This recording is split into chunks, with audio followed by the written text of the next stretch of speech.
Hello everyone and welcome to the Anime Zillia, and today we're going to be talking about Dr. Stone, episode 19 of the anime series. Now, admittedly again, this review is late and I do apologise for that. The reason being is though, with Dr. Stone being out on a Friday, I'm busy Friday nights with other things, and unfortunately, the show's kind of, I don't know, I'm finding a lot more things more interesting than Dr. Stone at the moment. Like, don't get me wrong, the episodes are enjoyable. This episode had a little bit of a pacing issue. However, I did find this episode enjoyable altogether. We got teased about a few new characters. We got introduced to a new character, as you can see behind me, with the pink hair. And we got given some more sort of substance in where we're going to go, moving forward within this series. So, all in all, this episode was pretty decent. It wasn't riveting, but it had some good moments for some characters and gave us some good insight into what's to come in the future. So I appreciated that aspect. It was more like an in-the-middle kind of episode, if I'm honest. But with that out of the way, we're here to talk about number 19. And honestly, the sound effects in this episode were great, animation was pretty cool as well, and I like what they did with some of the characters. Now we start off the episode by seeing how they revived Hyuga, and we see a little bit more into the village of Tsukasa's kingdom, where we actually get to see, if I just move myself out of the way a minute, we get to see these images.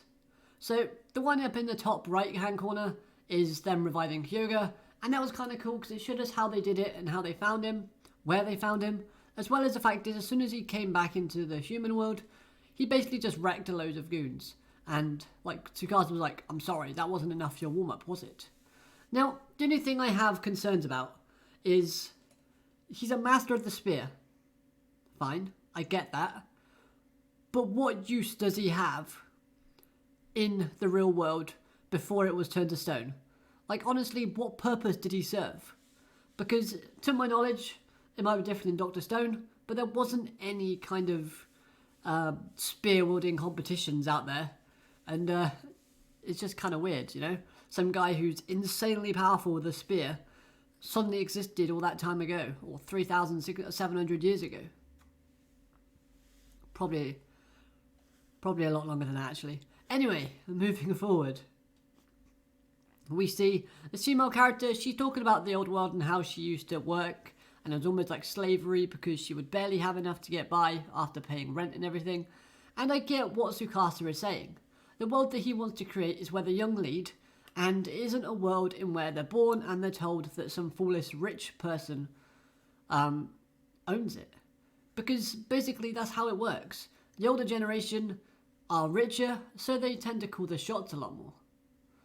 And on the one side, I can thoroughly agree with Tsukasa's point of view. But on the other side, I don't agree with his methods. That's just the reason why I think he's an antagonist. Is he a good one? Not particularly, but it's interesting to see nevertheless. Now, one of my favourite designs that they teased is actually the guy you see up on the tree here. He seems quite intriguing, quite interesting, and I want to know more about his character.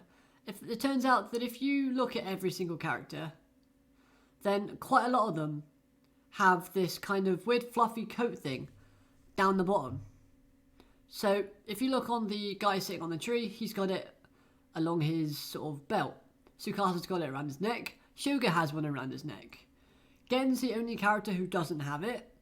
Even Hamura, the character that we're going to meet in a minute, she has one, I think. And I reckon this is like a key feature to all the kind of higher ups in Tsukasa's army. But that's just my little take on it. I mean, of course, we got the goons that have the furry coat thing, as you can see in the background on the top image. But that's not really as standout and doesn't stick out as much as the other characters. So the thing that I actually found a bit kind of scary, and I agree with again, is that once we see Hyuga come back, Tsukasa talking to him and telling him his ideals and everything like that, and then it's scary of how much these two characters, who seem to be the strongest in existence at this world in the moment, they're so much on each other's wavelengths that they just agree to everything, and they, they're like the same person in terms of their ideals and the way they want to view the world. So that was pretty interesting to see.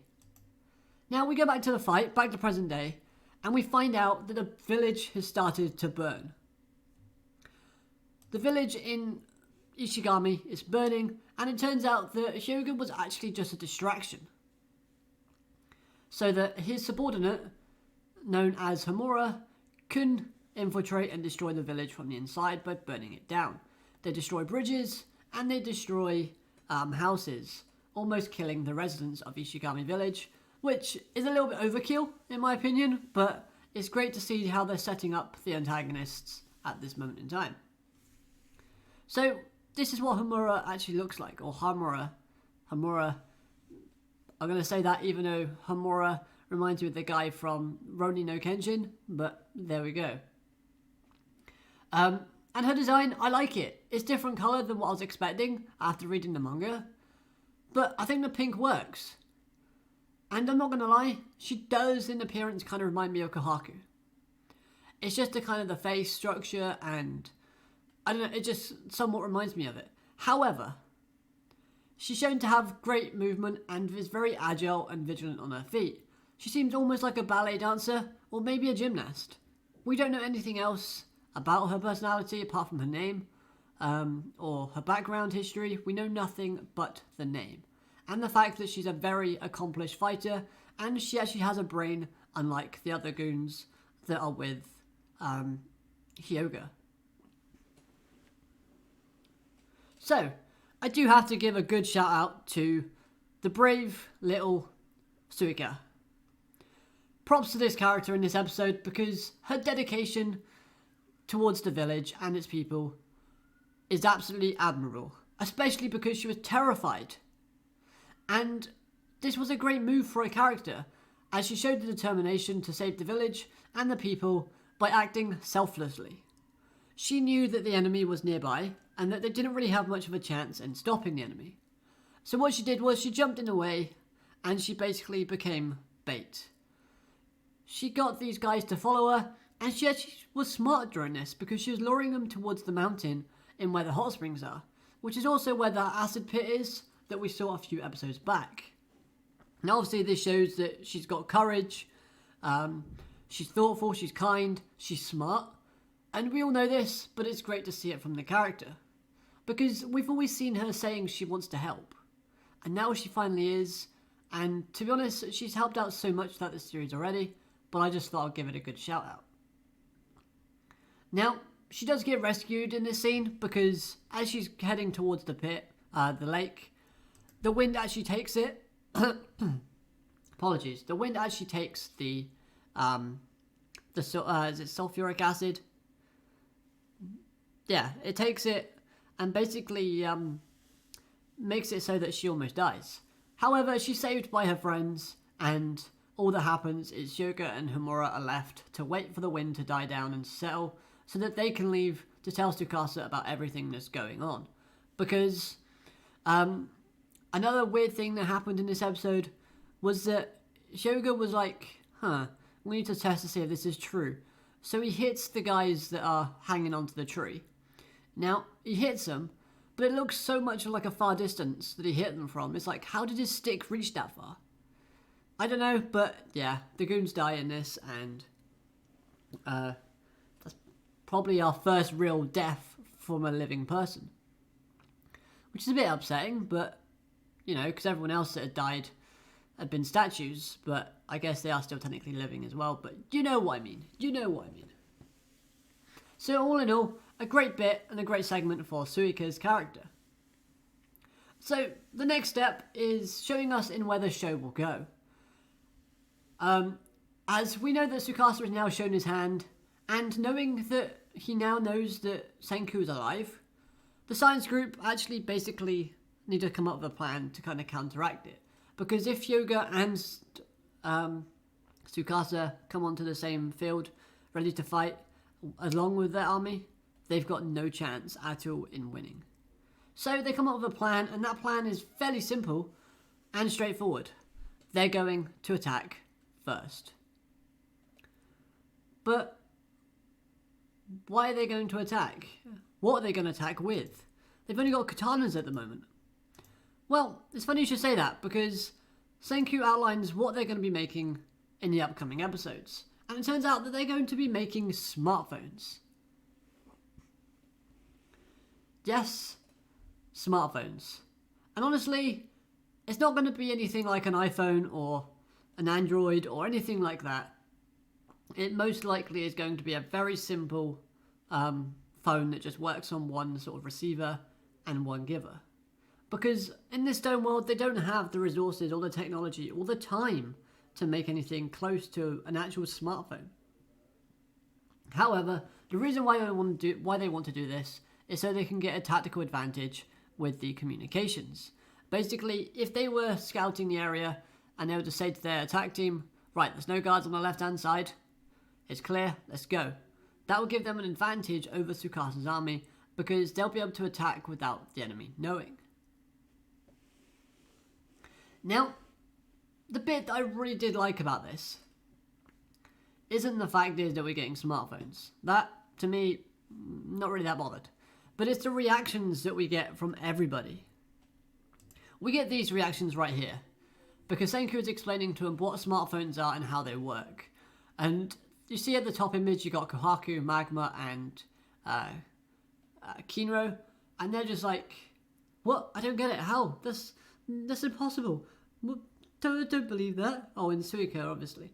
And I love the fact is on the opposite side, you got Chrome and Sukeki? And they're super excited. They're happy. They're up for the challenge. Now, all in all, this was actually really good, and they handled it quite nicely. Then they go more in detail into the plan, and they state that they want someone on the inside. They want someone to feed them information about Tsukasa's army, and who do we know that Senku knows in Tsukasa's kingdom? Taiju and Yuzuriha. They'll be coming back into the show somewhere soon. I can't wait for them to come back because I actually do like them. They bring a nice fresh feel to the show. And yes, Taiju can get a bit annoying sometimes, but at the end of the day, he's a good character in my opinion. Now, we do actually see Tsukasa's reaction when he finds out that Senku is still alive and again has betrayed them. And this guy is angry. That's not a face you want to see from your enemy at all, especially if it's a madman like Tsukasa. He will break your neck without a second thought, and that look just screams out that he's going to do so. So, we get a new roadmap in how we're going to make these smartphones. So let's take a look at it real quick. So, we have the start. You need copper, coal, charcoal, beehive. Beehive can be pretty easy to get. Charcoal, I'm pretty sure they've got that already. Coal, yeah, I'm pretty sure they've got that. And copper, maybe they have, but it's easier to obtain. Sulfuric acid, lead, sulfur, and tin. Easy stuff to get. Most likely going to get those in about 10 minutes of an episode, really. To create a battery, they've already got electricity. A circuit board, now that's going to be a bit more difficult to create. That's where things start to get a little bit more complicated. Plastic, fine, great. Coil, they need wire and gold for that. Gold probably is a bit difficult considering where they're to and how much they've got around them. And wire, that's a fiddly process. Now they need mercury and a vacuum pump, which to create a light bulb, probably going to take a lot longer than that. Probably going to take a bit more time, and I hope they go into detail with that. Was it Pythrus? If they've got it, Chrome has it in the shed. If not, they're going to have to go digging. Salt, wine, so they can create microphones.